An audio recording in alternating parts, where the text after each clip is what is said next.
నమస్కారం అండి. నేను డాక్టర్ మొవ్వ శ్రీనివాస్ మాట్లాడుతున్నానండి. ఇప్పుడు నేను మీకు ఒక కథ చెప్తాను. ఇది ఒక రకంగా అంతులేని కథే భారతదేశంలో. ఆ కథ ఏంటో మీరు వినండి. విన్న తర్వాత మీ అభిప్రాయాలకు మీరు రావచ్చు. సో, కలకత్తాలో ఒక ఇద్దరు వృద్ధ దంపతులు, మిడిల్ క్లాస్ దంపతులు ఉన్నారు. వాళ్ళకి ఒక కూతురుంది. అమ్మాయికి 31 ఏళ్ళు. చిన్నప్పటి నుంచి చక్కగా చదువుకుని గవర్నమెంట్ కాలేజీల్లో సీటు సంపాదించగలిగినటువంటి బ్రైట్ స్టూడెంట్. ఎంబీబీఎస్ చదివింది. తర్వాత మళ్ళీ ఈ రోజుల్లో ఆల్ ఇండియా ఎంట్రన్స్ కాబట్టి పీజీ ఎంట్రన్స్ కూడా రాసింది. దాంట్లో మంచి ర్యాంక్ రావడంతోటి ఊపిరితిత్తుల విభాగంలో ఆ అమ్మాయికి సీటొచ్చింది. గవర్నమెంట్ కాలేజీలో సీటొచ్చింది. ఆర్‌జీ కర్ అనేటటువంటి కలకత్తాలో ఉన్నటువంటి మెడికల్ కాలేజీలో సీటొచ్చింది. మొదటి సంవత్సరం అయిపోయింది. రెండో సంవత్సరం కూడా నడుస్తోంది. శనివారం పొద్దున్న ఆ లేడీ ఎవరైతే ఉన్నారో తల్లిదండ్రుల్లో ఆవిడకి ఫోనొచ్చింది పొద్దున్నే. మీ అమ్మాయి పలానా అమ్మాయి పేరు చెప్పారు. సో, మీ అమ్మాయి పలానా అమ్మాయి మీ అమ్మాయేనా అంటే, మా అమ్మాయే బాబు. సో, ఆ అమ్మాయి సూసైడ్ చేసుకొని చనిపోయిందండి. మీరు తొందరగా రండి హాస్పిటల్‌కి అని చెప్పారు. ఆవిడ స్థిరంగా షాక్‌కి గురయ్యి, ఎంతో తీవ్రమైనటువంటి షాక్‌కి గురయ్యి, తన స్నేహితురాలైన పక్కింటి ఆవిడ దగ్గరికెళ్ళి, "అంతా అయిపోయిందమ్మా, ఇలా ఫోనొచ్చింది నాకు" అని ఏడుస్తుంటే, ఆవిడ ధైర్యం చెప్పి వీళ్ళకి, "పదండి నేను వస్తానని" చెప్పేసి, పాపం మా పెద్దవాళ్ళైనటువంటి ఆ దంపతులతో పాటు ఈవిడ గూడా హాస్పిటల్‌కి వెళ్ళింది. హాస్పిటల్‌కి వెళ్ళి, నాకు ఫోనొచ్చింది హాస్పిటల్ నుంచి. మా అమ్మాయి ఏదో చనిపోయిందని ఫోనొచ్చిందయ్యా! ఎంతవరకు నిజం మాకు చూపించండి" అంటే, "అలానమ్మా మీరిక్కడ వెయిట్ చేయండి మేము పిలుస్తాము" అని చెప్పారు. కూర్చున్నారు. అరగంట, ముప్పావు గంట, గంట, గంటన్నర, 2 గంటలు, 3 గంటలయిపోయింది. వీళ్ళు కూర్చునే ఉన్నారు తప్ప ఎవరు వాళ్ళ అమ్మాయికి అసలు ఏమి జరిగింది? ఎందుకు సూసైడ్ చేసుకుంది? అసలు చనిపోయిందా? నిజంగానే చనిపోయిందా? అని షాక్‌లో ఉంటారు కదా! నిజంగా చనిపోయిందా? మా అమ్మాయినా? వేరే అమ్మాయినా? అనేటువంటిది ఒక భయంకరమైనటువంటి షాక్‌లో ఉన్నారు. తండ్రి 3 గంటలయిన తర్వాత ఇక టెన్షన్ తట్టుకోలేక వెళ్ళి అక్కడ ఎవరైతే ఉంటారో ఆ సెక్యూరిటీ వాళ్ళని, "బాబు, నేను 3 గంటలయింది వచ్చి మా అమ్మాయికి ఇలా అయిందని చెప్తున్నారు. నిజం అబద్ధం కూడా మాకు తెలీదు. మా అమ్మాయిని మమ్మల్ని చూడనివ్వండి" అని గట్టిగా ఆయన మాట్లాడటంతోటి, "సరే, సరే ఒక్క నిమిషం ఉండండి" అని లోపలికెళ్ళి కెమెరాలో ఓ ఫోటో తీసుకొచ్చి చూపించాడు. ఆ ఫోటోలో ఉన్న మొఖము ఈయన కూతురిదే. అంతే కాకుండా ఆ అమ్మాయికి ఇక్కడ పెదవి దగ్గర చిట్లి ఇదంతా రక్తం వస్తోంది. కళ్ళంతా కూడా రక్తంతో నిండి ఉన్నాయి.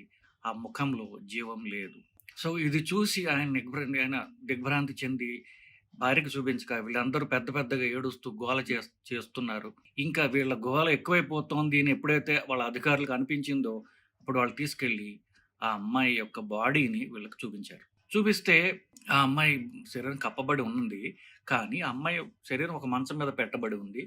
ఒక కాలు ఈ మంచానికి అటుపక్కగా ఉంది.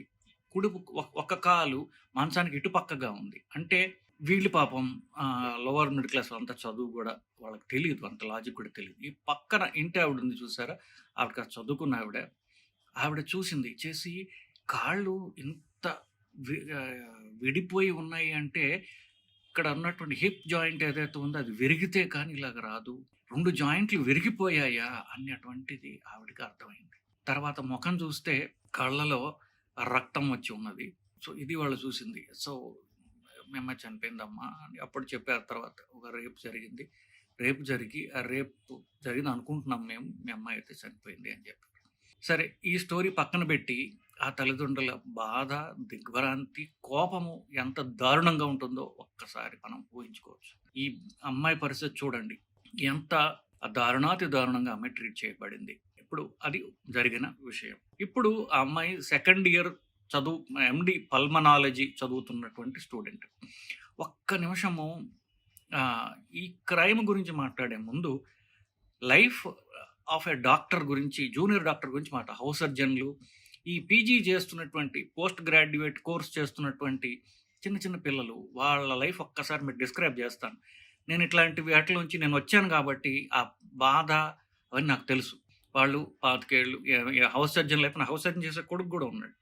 సో, 25 ఏళ్ళు పీజీ వస్తే ఒక 30 ఏళ్ళు ఉన్నటువంటి వాళ్ళు. వాళ్ళకి పెళ్లవుతుంది. కొంతమందికి చాలా పెళ్ళిళ్ళు గూడా కావు. సో, వాళ్ళకి పెద్ద చేతిలో ఎంబీబీఎస్ కోర్సులో వాళ్ళకి ఉద్యోగాలు రావు. చదువంతా అయ్యేదాకా ఉద్యోగాలు రావు. ఉద్యోగం వస్తే ఎంత జీతం వస్తుందో అది వేరే విషయం. సో, చేతుల్లో డబ్బులు లేవు. పెళ్లయిపోతే ఇంకా కష్టము. వాళ్ళని వాళ్ళు సపోర్ట్ జేసుకోలేరు.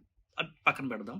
ఈ నైట్ డ్యూటీలనేటివి ఉంటాయి వాళ్ళకి. చాలా బ్రాంచులకి క్లినికల్ బ్రాంచులు ఏవైతే అందరూ పోటీ పడతారో క్లినికల్ బ్రాంచ్‌లో నైట్ డ్యూటీలుంటాయి. నైట్ డ్యూటీల్లో ఈ హౌస్ సర్జన్‌లు కానివ్వండి, ఈ పోస్ట్ గ్రాడ్యుయేట్ అంటే ఎప్పుడైతే pulmonology, general medicine, general surgery ఇట్లాంటి చదివే వాళ్ళు ఎవరైతే ఉంటారో వాళ్ళకి కనీసం 48 గంటలు, 36 గంటల పాటు నైట్ డ్యూటీలు ఉంటాయి. అంటే ఇవాళ పొద్దున్న నైట్ డ్యూటీకి అంటూ మొదలుపెడితే 8 గంటలకి రేపు రాత్రి 8 గంటల దాకా వాళ్ళు డ్యూటీలోనే ఉంటారు.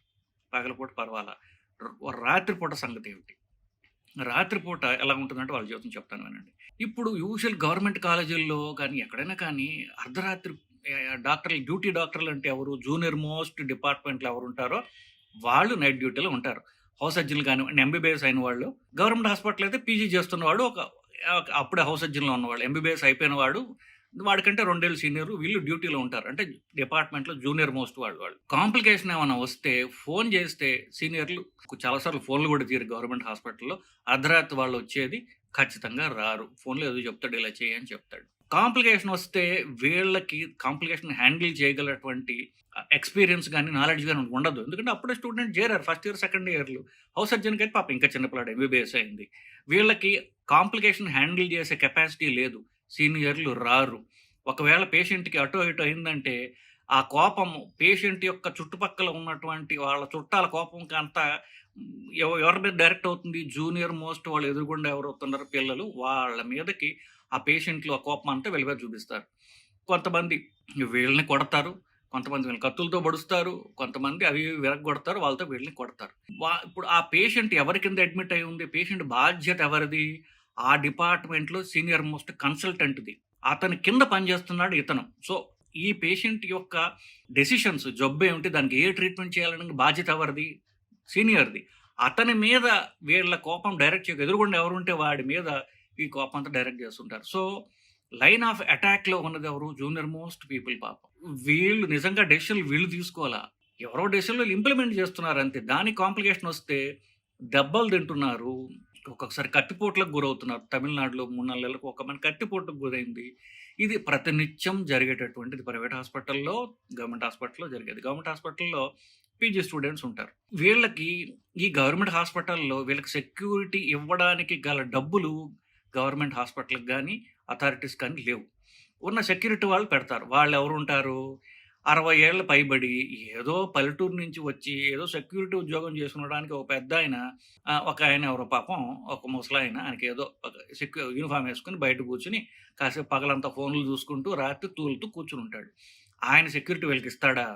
సో అసలు అంటే నిజంగా సెక్యూరిటీ ఇవ్వలేని వాళ్ళని, దౌర్బల్యం ఉన్న వాళ్ళని, రిటైర్డ్ పీపుల్ని తీసుకుని సెక్యూరిటీ గార్డుల కింద పెట్టి వాళ్ళ వల్ల హాస్పిటల్కి ఉపయోగం లేదు, డాక్టర్కి అంతకంటే ఉపయోగం లేదు. సో సెక్యూరిటీని ప్రొవైడ్ చేయడానికి హాస్పిటల్కి డబ్బులు లేవు. వాళ్ళు చేయడానికి వాళ్ళకి ఇంటెంట్ అంటే వాళ్ళకి ఉద్దేశం కూడా లేదు. బేసికలీ ఏదో నడుపుదాం బేసికలీ అంటున్నారు. సో అర్ధరాత్రి ప్రాబ్లం వస్తే వాళ్ళని కాపాడటానికి ఎవరు లేరు. ఇదే సిట్యుయేషన్. ఒక ఆడపిల్ల ఉందనుకోండి, ఒక హౌస్ సర్జన్ పీజీ ఉందనుకోండి, అమ్మాయి గతి ఏంటి?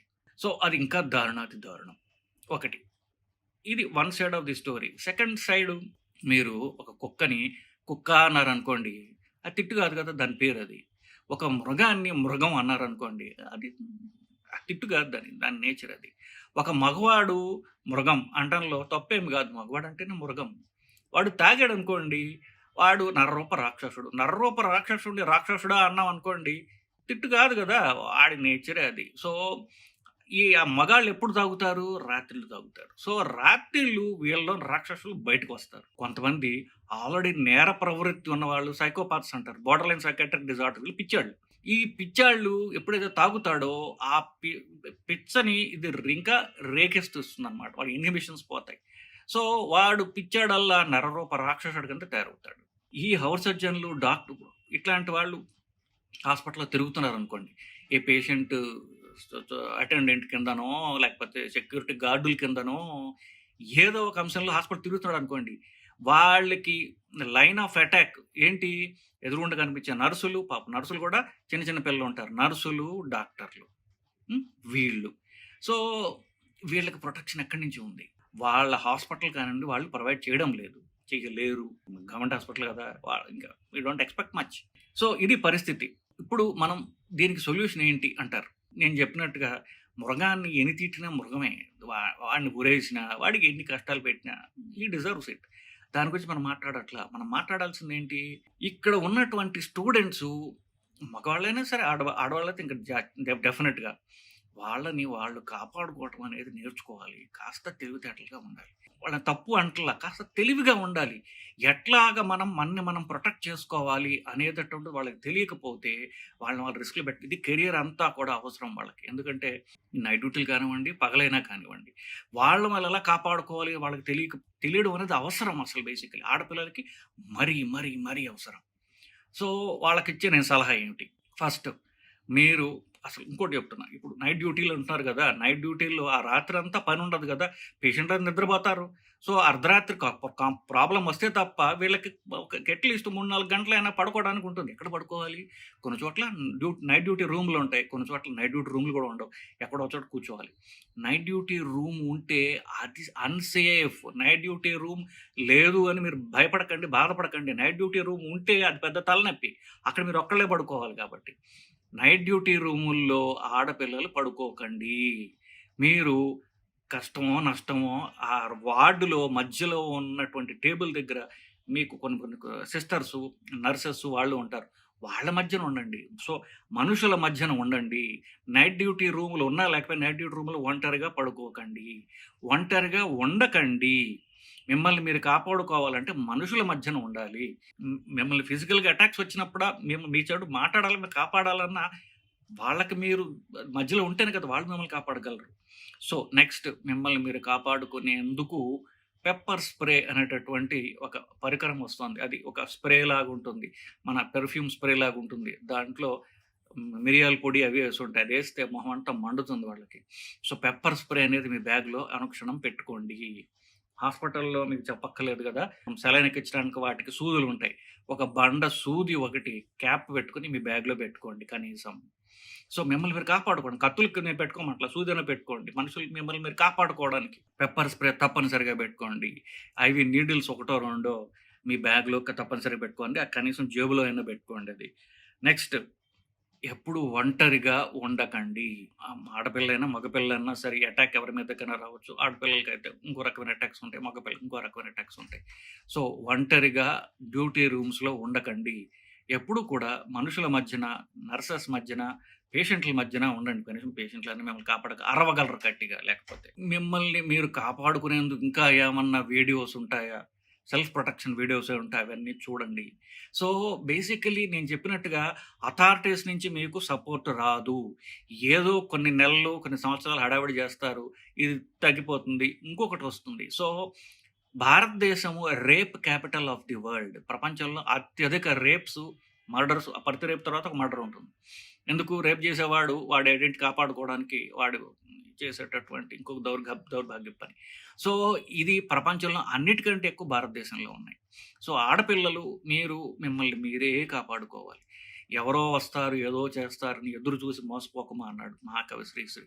అథారిటీస్ రారు. గవర్నమెంట్ మీకు హెల్ప్ చేయదు. మిమ్మల్ని మీరే కాపాడుకోవాలి. మీరు ఎలా అనునిత్యం మిమ్మల్ని మీరు కాపాడుకోవడానికి ఏవేమి చేయాలి అనేటటువంటి వాటి మీద నేను చెప్పాను పెప్పర్ స్ప్రే పెట్టుకోండి, నీడిల్స్ పెట్టుకోండి, దువ్వెన పెట్టుకోండి. కోంబ్ అంటారు కొంతమంది. ఆ దువ్వెనతో గీరొచ్చు అని చెప్పేసి. లేకపోతే సెల్ఫ్ హెల్ప్ వీడియోస్ అవేమైనా ఉంటే చూసి ఎక్స్‌ట్రా స్కిల్స్ నేర్చుకోండి. ఇవి మీకు ఎంతో ఉపయోగం. మొదట నెవర్ బీ అలోన్. ఎప్పుడు మనుషుల మధ్యనే ఉండండి. నర్సెస్‌తోని మెయిన్ టేబుల్ ఉంటుంది చూసి అక్కడ నైట్ డ్యూటీ రూముల్లో పడుకోకండి. ఇవి నాకు తెలిసిన కొన్ని చెప్తున్నా. ఇది ఎప్పుడు ఇలాగే ఉంటుంది. ఎందుకంటే భారతదేశంలో బెస్ట్ టాలెంట్ ఇప్పటికి కూడా మెడికల్ కాలేజెస్‌కి, గవర్నమెంట్ మెడికల్ కాలేజ్‌కే ఎళ్తున్నాయి. గవర్నమెంట్ మెడికల్ కాలేజెస్‌లో ఫెసిలిటీస్ దౌర్భాగ్యంగా అతి దారుణంగా ఉంటాయి. కొన్ని కొన్ని గవర్నమెంట్ కాలేజీల్లో జనరల్ వార్డుల్లో కుక్కలు గూడా వస్తుంటాయి నాకు తెలుసు కొన్ని మెడికల్ కాలేజెస్‌లో. అంటే ఎంత ఇక అమానుషమైనటువంటి ఫెసిలిటీస్ ఉన్నాయక్కడ.